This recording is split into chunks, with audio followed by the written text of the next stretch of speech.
Hello குட்டீஸ். இன்று நாம ஒரு அழகான கதைய பார்க்க போறோம். ஆமை மற்றும் 2 மீன்கள் கதை. ஒரு அழகான கிராமத்தில் ஒரு பெரிய குளம் இருந்தது. அந்த குளத்தில் 2 புத்திசாலி மீன்களும் ஒரு ஆமையும் வாழ்ந்தன. மூவரும் நல்ல நண்பர்கள். தினமும் ஒன்றாக விளையாடி பேசிக் கொண்டிருப்பார்கள். ஒரு நாள் சில மீனவர்கள் குளம் அருகே வந்து பேசிக் கொண்டிருந்தார்கள்.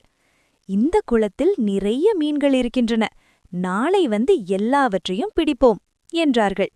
அதை கேட்ட 2 மீன்கள் பயந்து போனது. அதில் ஒன்று சொன்னது, நாம் இங்கிருந்து உடனே வேறு குளத்துக்கு போய்விடலாம் என்றது.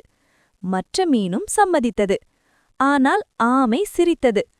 அவ்வளவு சீக்கிரம் பயப்பட வேண்டாம், நாளை பார்த்துக்கொள்வோம் என்றது.